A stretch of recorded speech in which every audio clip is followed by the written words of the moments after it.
Bueno, buenas tardes a todos. Los saludamos con mucho afecto y vamos a honrar a nuestras banderas argentinas de la ciudad de Buenos Aires y la bandera rotaria. Muchas gracias. Pueden tomar asiento, ¿no?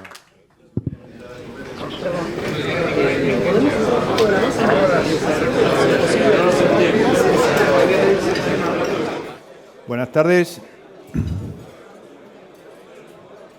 Buenas tardes a todos. Para quienes no me conocen, soy Luis Bameule, tesorero del club, y hoy por ausencia de ambos secretarios estoy transitoriamente ocupando su lugar.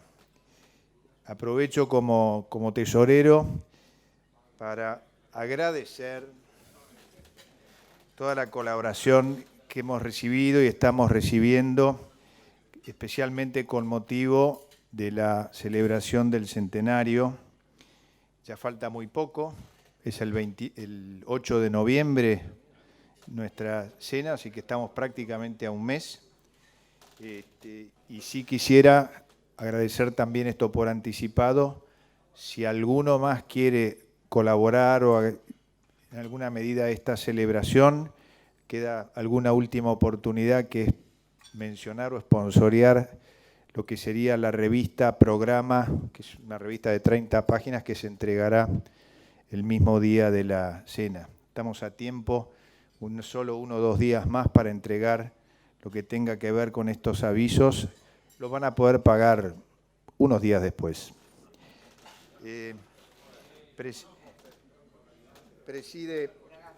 Preside esta reunión del miércoles 9 de noviembre de 2019 nuestro querido amigo Elías Hurtado Hoyo. Nos acompaña sentado a la mesa cabecera el invitado y orador de la fecha, el señor secretario de Relaciones Económicas Internacionales y responsable de la negociación del acuerdo con la Unión Europea, el ingeniero Horacio Reiser, a quien le damos una muy cordial bienvenida.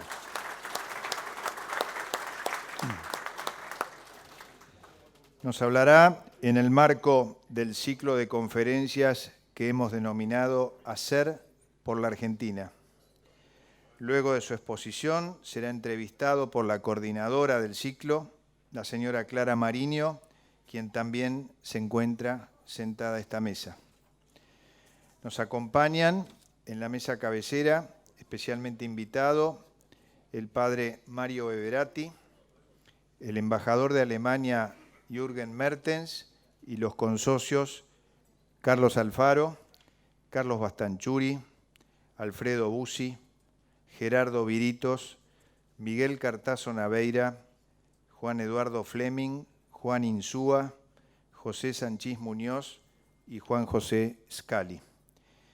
Le damos una cordial bienvenida al nuevo socio que hoy se incorpora y que al mediodía se reunió previamente con el Comité de Información Rotaria que preside Juan Llamazares. Me refiero al doctor Juan Carlos José Cornejo, quien como socio activo ocupará la clasificación Abogacía Recursos Humanos, cuyo padrino es nuestro consocio Diego Ibarbia. El próximo miércoles 16 de octubre, y continuando con este ciclo de conferencias Hacer por Argentina, ocupará nuestra tribuna el doctor Manuel Álvarez Trongé. También en nombre del Rotary Club de Buenos Aires, en el Día del Perdón, Yom Kippur, hacemos llegar a toda la comunidad judía nuestros mejores deseos. Y a continuación les recuerdo algunos actos programados del centenario. El 19 de octubre, de 20 a 22 horas, regata de ochos en el Centro Naval, Avenida Paseo Victorica, al 500 en Tigre. El 26 de octubre, regata Copa Centenario y Campeonato Aniversario del Centro Naval 2019 en el Yacht Club. Centro Naval, horario de partida 11 horas, inscripciones Luciano Pols. La Facultad de Derecho y el Rotary Club de Buenos Aires participan del Encuentro Nacional de Percusión a través del ensamble Música Contemporánea DAMUS, que se llevará a cabo para celebrar el centenario de nuestro club el próximo 26 de octubre a las 18 horas en el Salón de Actos de dicha facultad. Los que desean asistir deben anotarse en la Secretaría del Club. Estamos cerrando la coordinación de la Cena del Centenario, que como dije antes, 8 de noviembre, en La Rural. Solicitamos a todos ustedes se contacten entre sí para los que quieran compartir mesas. Las mismas son para 10 cubiertos y de esa forma podremos ir reservándolas. Una vez armadas, comunicarla a la Secretaría para luego poder hacer el sorteo de las mismas que se hará el miércoles 30 de octubre, luego del almuerzo habitual al que están siempre todos invitados. Menciono además invitados de nuestros consocios, hoy la señora Herminda de Quiroga, invitada por su esposo Siríaco, por quien pido un aplauso.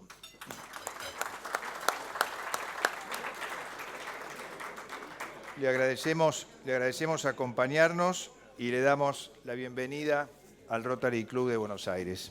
Muchas gracias a todos.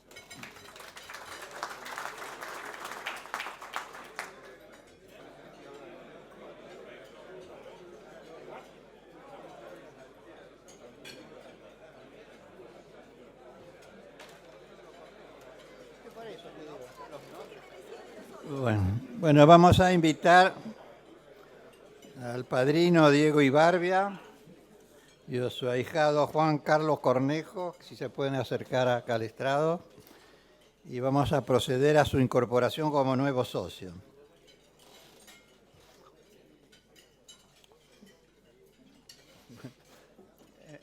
Es un rito esto.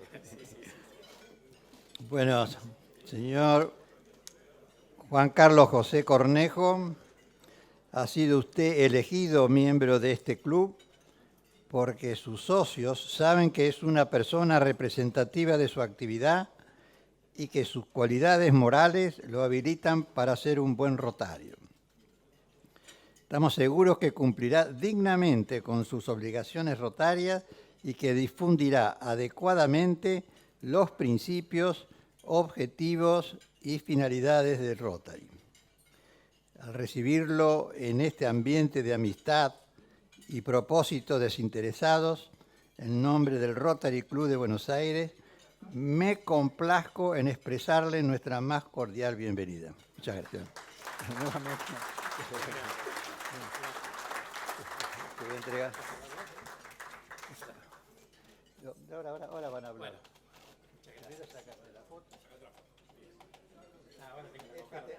Este tenía que poner un pico.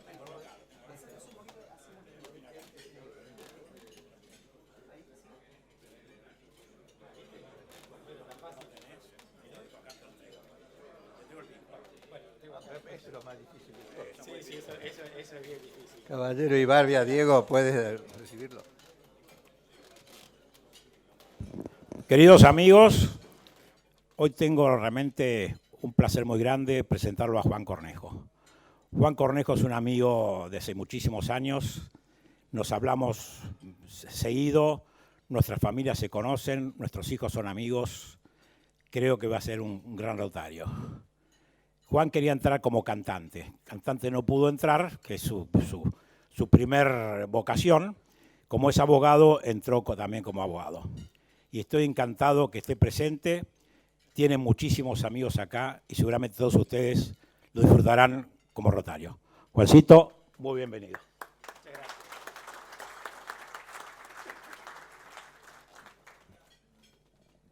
Muchas gracias. Les quiero decir que estoy muy feliz de entrar a esta institución cuya trayectoria habla de por sí sola. Tengo muchos amigos, me he dedicado en la vida a hacerlos, hay muchos acá, y seguramente tendré muchísimos más ahora con esta en esta reunión de amigos, que no solamente es una reunión, sino que también tiene una vocación de servicio que ha sido demostrada a través del tiempo. Espero ser merecedor de esta oportunidad y quiero agradecerles a todos y saludarlos. Y bueno, manos a la obra. Hoy aprovecho para no cantar, pero la próxima vez con el micrófono voy a cantar. Gracias. ¿Te vamos a invitar a cantar? Sí, por supuesto, por supuesto.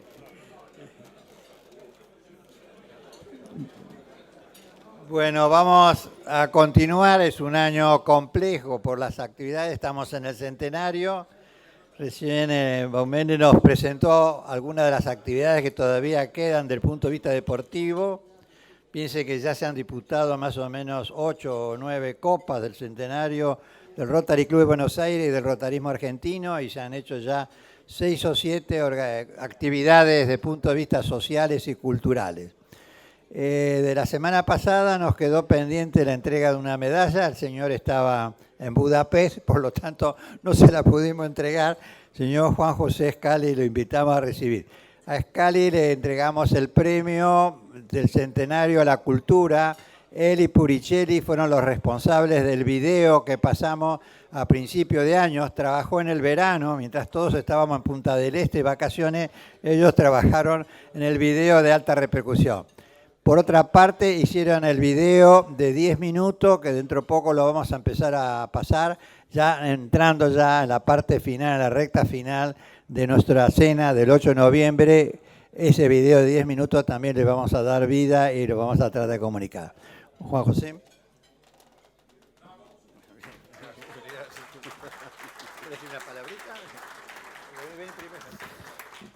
Voy a ser muy breve, pero en realidad lo que uno rescata de estar en el Rotary es este ambiente de amistad, este ambiente de producir cosas que es tan necesario en Argentina. Yo me siento como halagado siempre y es como que me levanto los días miércoles y yo estoy pensando en venir aquí a disfrutar con los amigos. Y creo que es algo que esto lo sentimos todos en alguna medida. Y más que ahora estamos trabajando profundamente con este centenario y en muchos de los capítulos, como ustedes van a empezar a conocer, donde vamos a tener una mayor conexión y van a ser sobre todo los problemas de Argentina que estamos trabajando. Así que muchas gracias y colaboren con nosotros.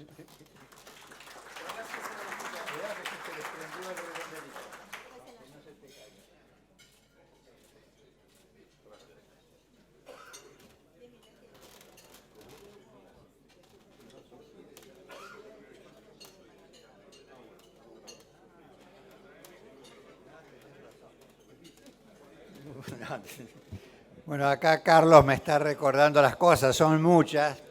Ayer invitado por el diputado Eduardo Santamarina, nos tocó hablar como presidente del Rotary Club de Buenos Aires sobre un amigo ya ido hace mucho tiempo, por Arturo Dubur. Se inauguró una plazoleta, una avenida en el sentido figurado, ahí en la avenida Quintana y Callao, y Eduardo Santamarina nos pidió que el Rotary Club estuviese presente y así lo hicimos. Hubo varios consocios que estuvieron presentes también, así que gracias por hacérmelo recordar. Gracias, Carlos. Bueno, dentro de los premios del centenario los dividimos en varias ramas. Uno eran, como recién, a la cultura que le dimos a Juan José, otros fueron a las actividades deportivas y otros a las acciones comunitarias. De esta tenemos que resaltar por la importancia que tuvieron la de Oscar Cooper y la de Efraín Suchet. Y hoy lo hago también con sumo placer. Cuando hicimos el intercambio de autoridades, lo invitamos al padre Beberati, de acá de la iglesia de San Nicolás de Bari, el padre Mario, y nos pidió una pequeña cosa, que le blanqueásemos toda la fachada de la iglesia, y yo lo propuse hacia el aire, y hubo un joven socio nuestro, rotario, el ingeniero Juan Insúa, asumió la responsabilidad de hacerlo, la responsabilidad de asumir todos los gastos. Así que, señor Juan Insúa, lo invitamos a concurrir acá, y padre Beberati, ¿pueden subir?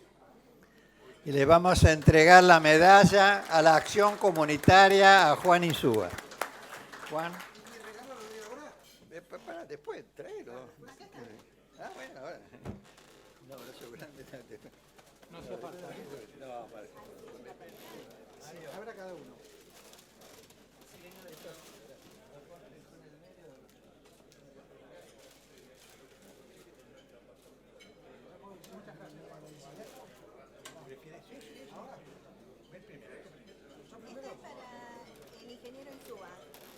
Bueno, el padre Mario Beberati quiere decirnos unas palabras y le va a hacer un obsequio también a Juan Insúa. Yo, mientras digo, si me permiten una palabra sola para poder, le voy a pedir que lo abra porque tengo que mostrarlo, si no. ¿De qué se trata? Así que le pido a usted también que lo abra. Sí. Ya que hablamos de que es el Día de Acción de Gracias de nuestros queridos, nosotros los llamamos hermanos mayores. Aquí tenemos a alguien de ese maravilloso pueblo, que es el pueblo judío, que es alguien que merece que conozcamos mucho más por sus sueños y por su capacidad. Voy a intentar mostrarlo así. Es San José. Yo no sé si saben la historia del pobre José. Su mujer, su futura mujer, queda embarazada y el pobre José no sabe de qué se trata. Y entonces, a la noche, un ángel le dice, aquí está retratado en los mosaicos que están en Monreal del siglo XI, el ángel le dice, no temas tomar a María como esposa, porque lo engendrado en ella es del Espíritu Santo. Pero lo maravilloso de este hombre es que, además de ser un gran trabajador y carpintero, era un gran soñador. Y fue capaz de creer algo único, que su mujer fuera virgen y madre. De hecho, San José es un gran trabajador, un momento en el cual fue considerado padre de los trabajadores, por eso el 1 de mayo lo reconocemos así, porque el Rotary es un lugar donde cada uno viene con sus inquietudes y forma esta idea de que podemos mejorar el mundo a través de nuestra libertad y nuestras condiciones y talentos. Es importante, me pareció al ingeniero Insúa que tiene muchos sueños, que también San José lo ayude con lo suyo, y como conocemos al doctor Elías Hurtado también, y tiene tantos sueños, tantos deseos de hacer cosas buenas, que también San José, este gran hombre de Dios, tocado por sus manos y su talento, que lo ayuden.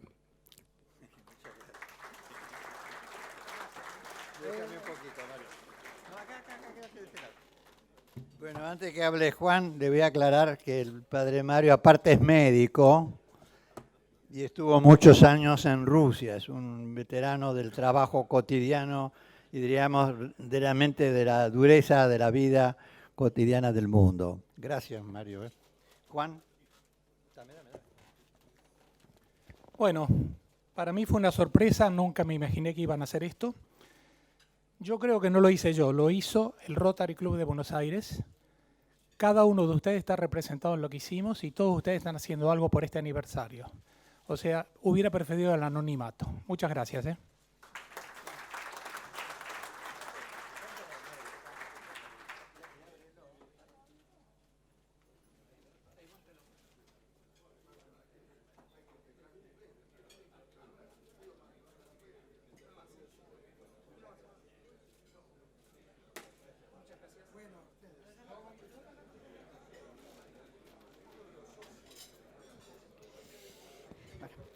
Lo invitamos al secretario Horacio Reiser a dar su charla. Horacio.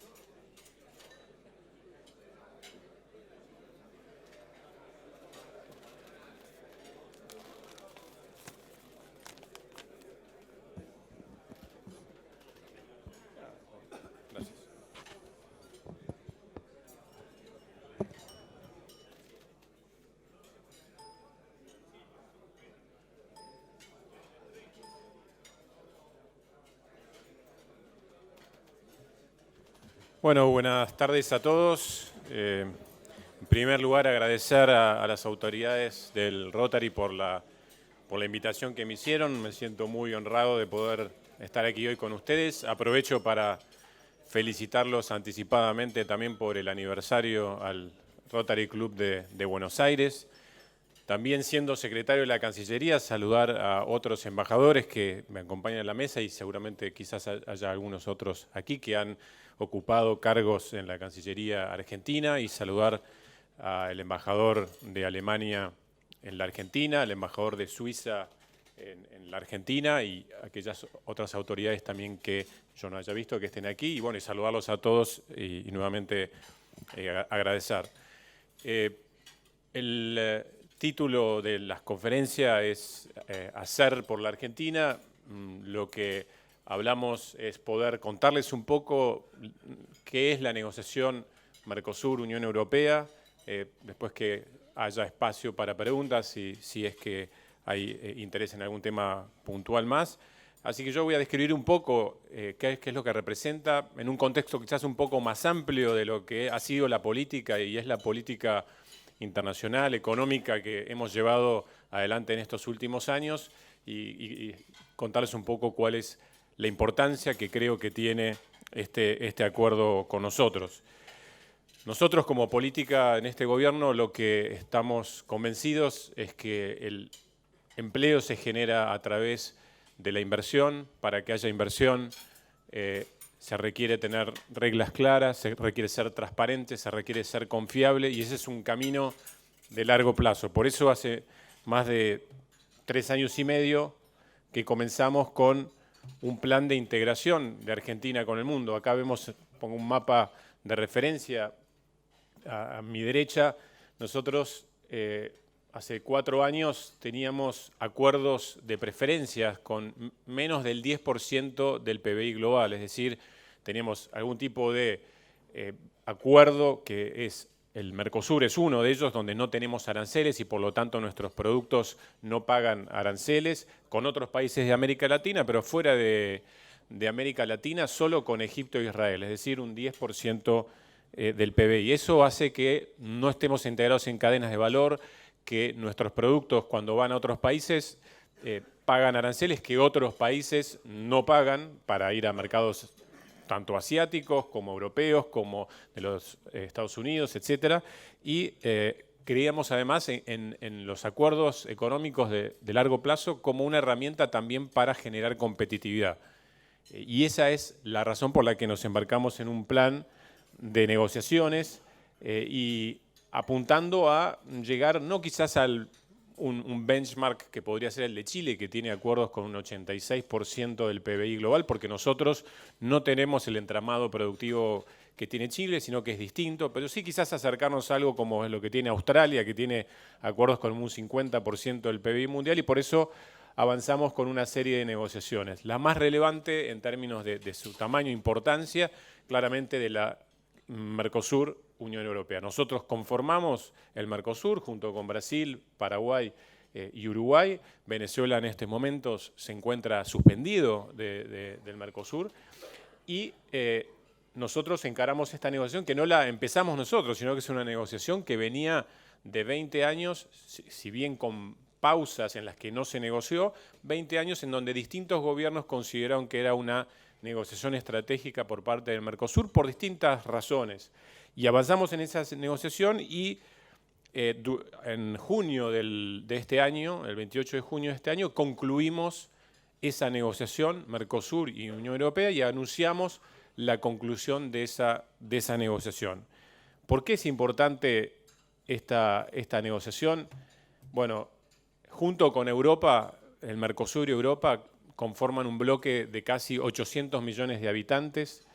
En el caso de Europa es un bloque que tiene $34.000 per cápita por habitante de PBI, un PBI que representa más del 20% del PBI global, con inversiones, con una inversión extranjera directa, es decir, una inversión fuera de Europa muy significativa, 17 billones de dólares digamos, pero de dólares, 17 billones argentinos, digamos, de inversiones en el exterior, y un porcentaje, siendo el principal inversor global, perdón, 17 billones es el PBI de Europa, que representa el 20% del PBI global, y es el principal inversor global del mundo, y uno de los principales importadores. Junto con el Mercosur, este acuerdo que hemos anunciado es el más importante claramente para la historia del Mercosur y para la Unión Europea también uno de los más importantes de su historia, por eso lo hemos denominado un acuerdo histórico.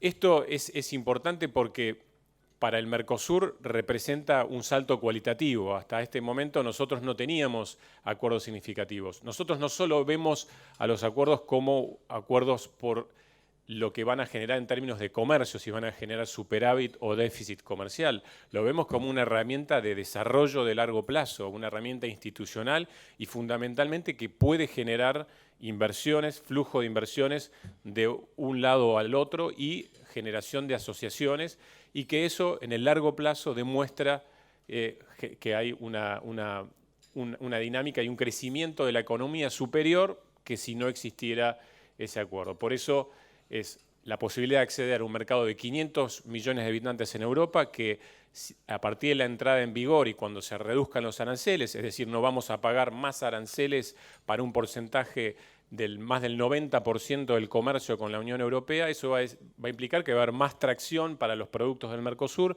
van a ser necesarias más empresas que exporte, va a ser necesario más trabajo, va a ser necesaria más inversión. Por otro lado, hay una serie de herramientas que tiene el acuerdo que van mucho más allá de lo comercial. Un acuerdo de estas características, como decíamos en algunos de los medios, tiene más de 1.500 páginas, son 15 capítulos, disciplinas de todo tipo, sanitarias, fitosanitarias, propiedad intelectual, desarrollo sustentable, compromiso con todos los, valga la redundancia, compromisos que nosotros hemos asumido en el plano internacional, ya sea de tipo ambiental, de tipo climático, eso el acuerdo lo contiene y eso es un elemento importante dada las discusiones políticas que también está generando y genera naturalmente un acuerdo de este tamaño. También para dar algunos números y ver, digamos, por qué este acuerdo es un acuerdo que es balanceado, que es un acuerdo beneficioso para ambos bloques.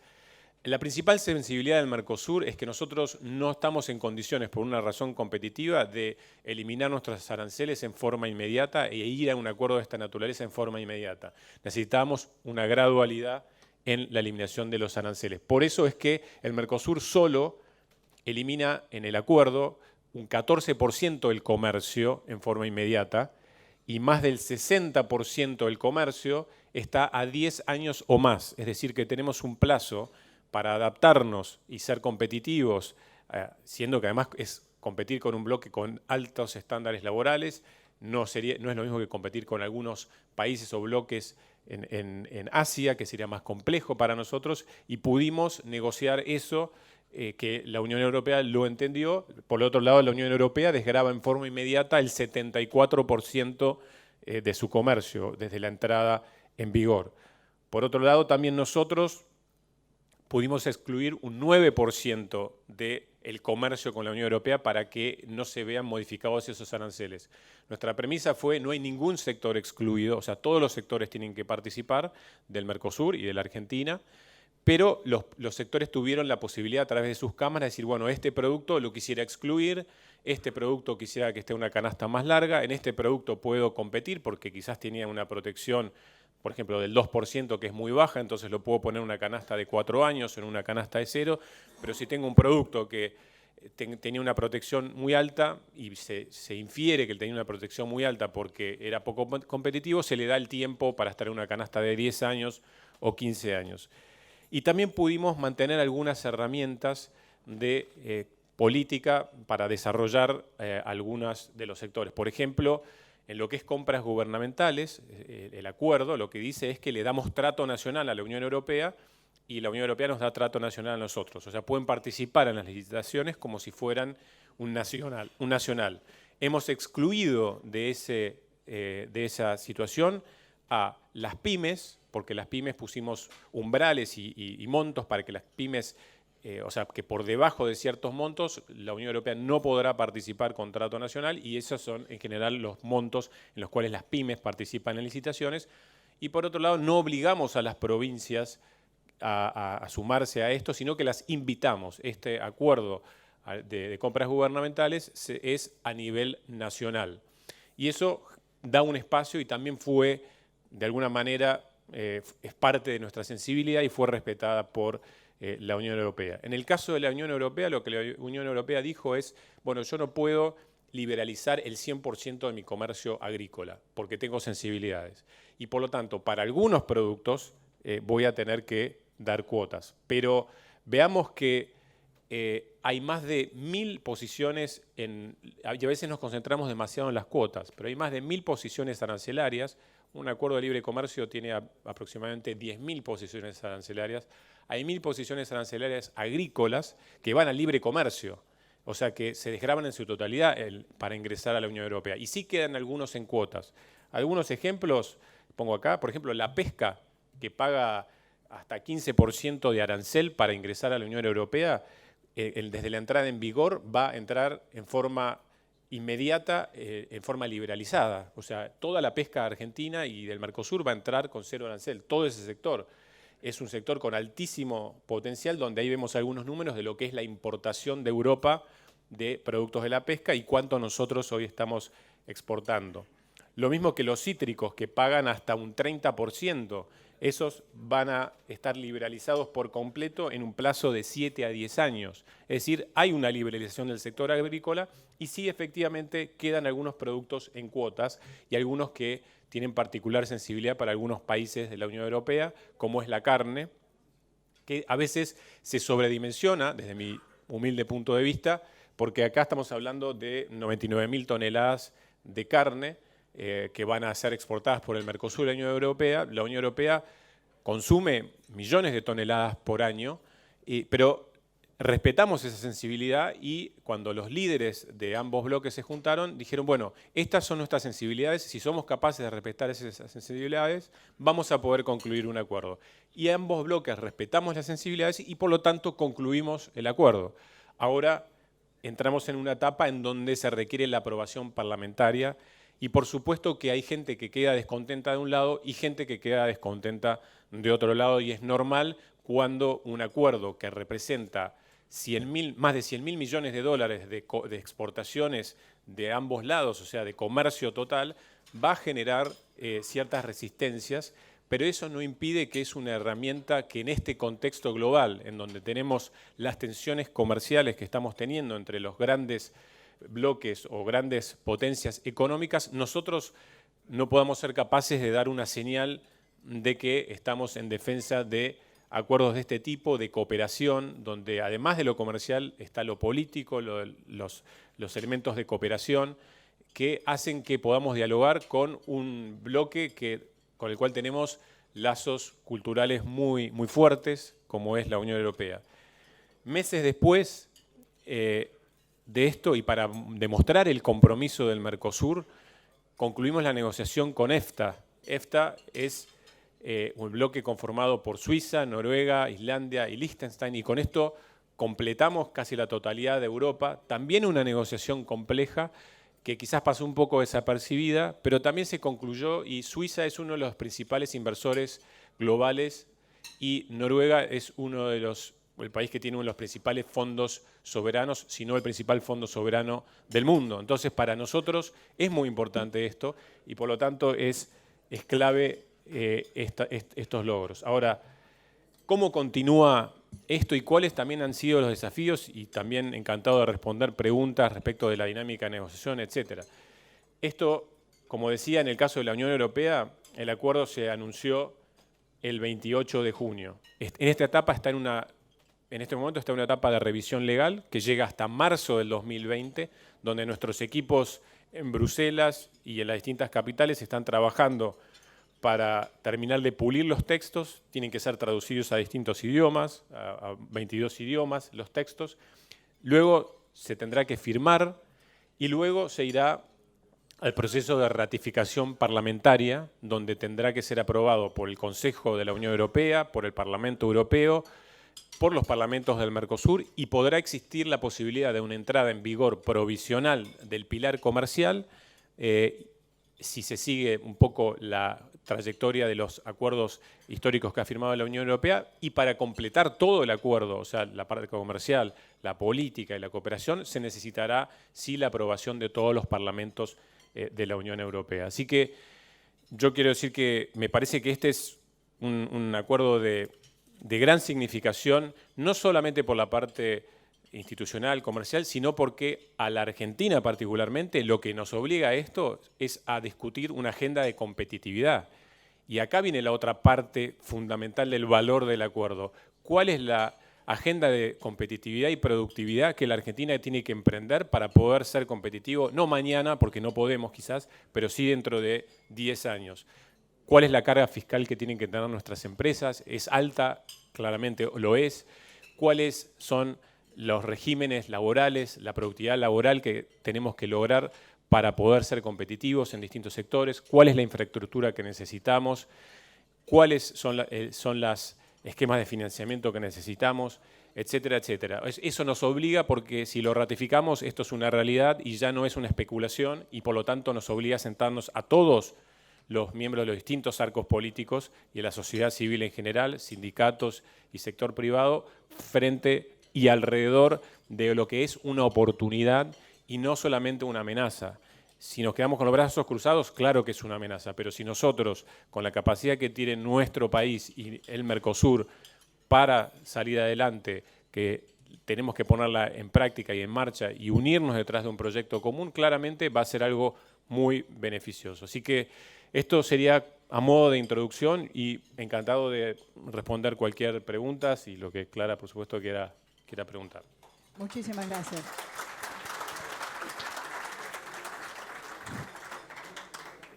Secretario, usted ha definido el acuerdo como un instrumento de desarrollo a largo plazo. La pregunta es, ¿qué futuro puede tener ese acuerdo cuando la Argentina está en tiempos electorales?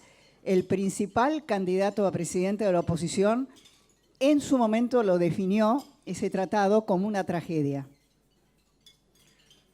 Bueno, efectivamente, yo diría, en primer lugar, este tipo de definiciones debería formar parte de lo que llamamos esos 10 puntos de consensos básicos, o como querramos llamarlos. ¿Cuáles son los consensos básicos de la Argentina que tenemos que tener?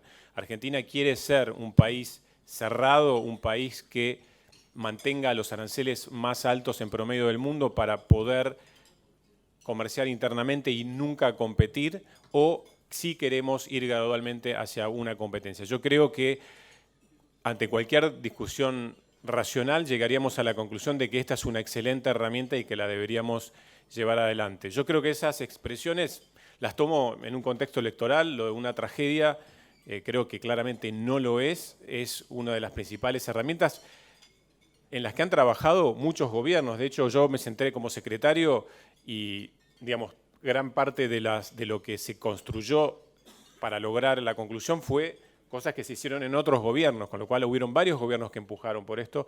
Creo que también el candidato Fernández, cuando hizo un viaje por España, moderó un poco el tono respecto de este acuerdo, pero también es parte de lo que los argentinos tenemos que decidir respecto de qué país queremos ser, y lo bueno es que eso lo tenemos por delante y podemos elegir con plena conciencia de lo que queremos ser.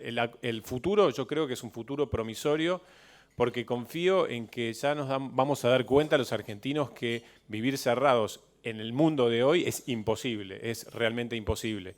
Y por lo tanto vamos a buscar las mejores herramientas, y esta claramente es una. Acá me llegó una pregunta que dice, Austria manifestó que no acepta este acuerdo. ¿Cuál es su opinión? Yo creo que, como decía antes, se van a ver, no va a ser la única manifestación, van a haber otras manifestaciones de un lado y del otro. Esa manifestación, y con todo respeto por el gobierno austríaco, entiendo que se hizo unas semanas antes de la elección en Austria por un gobierno con una conformación más técnica, pero que efectivamente le impuso una obligación al Poder Ejecutivo, y como ha ocurrido en otros acuerdos, como por ejemplo el acuerdo de la Unión Europea con Canadá, o el llamado CETA, también hubieron oposiciones que se tuvieron que revertir, no ahora, sino en el momento cuando se vaya a votar en el Parlamento, que será en el 2020, en la segunda mitad del 2020. En ese momento creo que claramente tenemos que haber trabajado políticamente, y esa es claramente responsabilidad de los líderes y de los países de ambos bloques, para que lleguemos en calma y habiendo despejado todas las dudas que puedan existir. Acá otra pregunta. Dice que el 70% del comercio mundial son servicios. Ahora no entiendo la letra. ¿Qué regímenes se van a aplicar o cómo se soluciona esto en el marco que usted ha señalado? Bueno, nosotros en el caso de la Argentina, en todo lo que es servicios, somos bastante abiertos, para decir. Hay algunos pocos sectores que son cerrados. En otros países del Mercosur la situación era distinta y por lo tanto fue más complejo, por ejemplo, todo lo que es servicios financieros, poder hacer una apertura.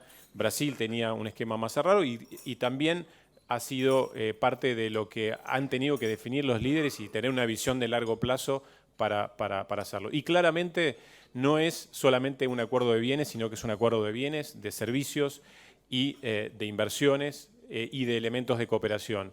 Los servicios en la Argentina ya representan más de un 10% de las exportaciones, pero tenemos la capacidad de que se multipliquen varias veces las exportaciones de servicios, porque por las características de Argentina, su educación, la cantidad de gente que habla inglés, el uso horario en donde estamos, hay ciertas ventajas que nosotros tenemos que podemos explotar, y se necesitan regímenes. La ley que se ha sancionado de apoyo al conocimiento, digamos, que da una serie de pautas que benefician a ese sector y genera políticas de largo plazo, claramente creo que va en esa línea.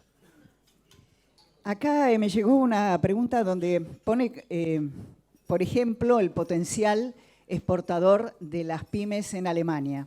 Y la pregunta concreta es si es posible desarrollar y aplicar una política similar a la alemana en relación a ayudar a las pymes a poder constituirse como exportadoras dentro de este acuerdo.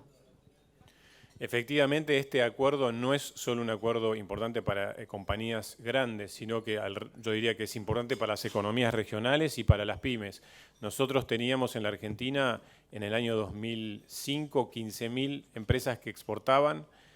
Lamentablemente en el 2015 ese número se redujo a 9.000 y se ha mantenido en ese orden, o sea que no hemos podido generar las condiciones todavía para que haya una explosión de exportación en las pymes. Pero claramente este tipo de herramientas y lograr la normalidad económica en la Argentina, que tiene que ver con lograr la estabilidad fiscal, lograr el balance fiscal, lograr las condiciones para que bajen las tasas de interés y las pymes reciban financiamiento, es claramente el centro del foco de este tipo de acuerdos, porque más allá de lo agrícola, Argentina el futuro que tiene es las pymes, digamos, ¿no? Como se menciona el caso de Alemania, como ha sido el caso de España, donde tiene un entramado de pymes muy fuertes, y ese es el camino que nosotros queremos seguir. Por eso lo vemos tan importante y por eso muchas provincias argentinas y gobernadores reconocen, a pesar de que estas manifestaciones que han habido en contra, los propios gobernadores reconocen de que esto es una herramienta para sus provincias y por lo tanto las quieren y quieren este acuerdo. Así que creo que es un debate que va a ser interesante. Ingeniero, un posible acuerdo de libre comercio entre Brasil y los Estados Unidos, ¿podría afectar este acuerdo Unión Europea-Mercosur? Ahora, en primer lugar hay que decir que, digamos, Brasil, Argentina, Paraguay y Uruguay, todos formamos parte del Mercosur, y una de las definiciones que tenemos hasta que, digamos, decidamos algo en contrario es que negociamos en conjunto, digamos, ¿no? Por lo tanto, sería el Mercosur negociando con Estados Unidos, salvo que hubiera alguna decisión distinta que debería tomarse en el seno del Mercosur. A nosotros nos parece que incrementar la relación con Estados Unidos en forma estratégica también es positiva. Nosotros hemos decidido primero ir con la Unión Europea por la historia que tiene este acuerdo, por los lazos culturales que tenemos, porque es más gradual y porque es más complementario. Con la Unión Europea, con Estados Unidos somos competidores también en lo agrícola, entonces también va a ser más complejo, pero estamos dispuestos a avanzar en un ejercicio de evaluar cuál es el camino para elevar el nivel de asociación estratégica, que nos parece bien que Brasil tenga una filosofía de buscar nuevos mercados. En eso acompañamos plenamente, desde el gobierno del presidente Macri lo ha hecho desde el primer día, y nosotros como gobiernos creemos que es el camino adecuado. Lo que tenemos que ver es cuáles son los tiempos de adaptación. En el caso de la Unión Europea, los tiempos son los adecuados, en los casos de EFTA son los adecuados. Tendremos que ver en un eventual acuerdo con Estados Unidos cuáles son las condiciones marco que habría para una negociación de esas características, de la cual todavía no hemos entrado en detalles. A su juicio, ¿qué desafíos le plantea a la Argentina este acuerdo? Y cuando hablo de desafíos, digo, en el campo político, en el campo de las empresas y en el campo de los sindicatos. Yo creo que eso es un desafío grande porque por primera vez tenemos una herramienta que, de ser ratificada, nos obliga a discutir esto que mencionaba antes, que es una agenda de competitividad. Yo creo que lo que nos obliga es a sentarnos todos alrededor de una mesa, al sector público, a la administración, al sector privado, a los sindicatos, a la sociedad civil en general, y discutir respecto de este acuerdo, que ya lo venimos haciendo porque hemos ido sucesivas veces al Congreso, tanto a la Cámara de Diputados, a la Cámara de Senadores. Lo mismo hacen los negociadores, han hecho los negociadores europeos cuando estuvieron aquí, juntarse con las autoridades y los distintos representantes de la sociedad civil, pero nos obliga a sentarnos y decir claramente y tener un consenso de cuál es el camino del crecimiento. El camino del crecimiento, desde mi perspectiva, tiene que ver con herramientas que generen competitividad, productividad, pero antes que eso me parece que hay algo más importante, y por lo menos es lo que a mí me trajo y me convocó a sumarme a este proyecto hace 4 años, que es que después de mucho tiempo, digamos, de trabajar en el sector privado y de ver y estar cansado un poco también, porque esto es importante decirlo también, de la mentira, de la corrupción, y verlo y poder verlo a través de compañías en las cuales participé, las situaciones que nosotros tuvimos que vivir, un poco con ese cansancio, me incorporé a este proyecto pensando en que como generación, digamos, yo estoy por cumplir 50 años ya el año que viene, digamos, pero como generación nosotros tenemos la obligación y la responsabilidad de, desde el lugar que nos toque, y eso cada uno lo sabe, poder poner el hombro para una Argentina un proyecto de Argentina en paz, un proyecto de Argentina en libertad, un proyecto de Argentina que le diga no a la mentira, que le diga no a la corrupción, porque nos podemos unir atrás de un proyecto que puede ser bueno económicamente, pero me parece que si no se dan las condiciones estas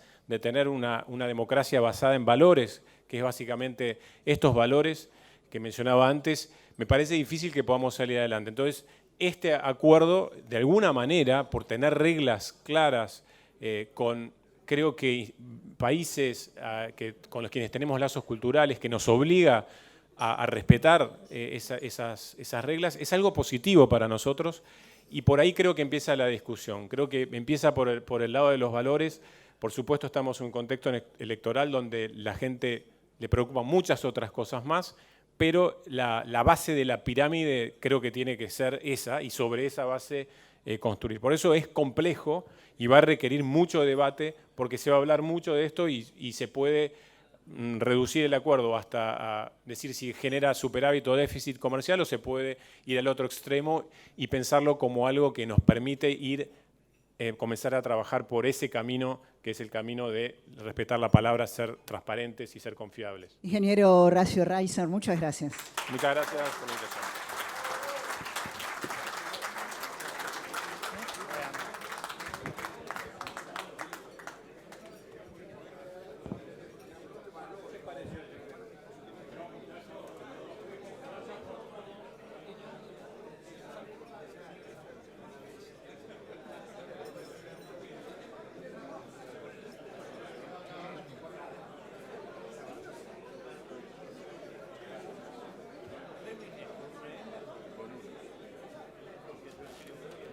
Bueno, me permiten un avisito más. Estamos festejando el centenario, pero tenemos un consocio que la semana que viene va a cumplir 100 años, Fortunato Benaín.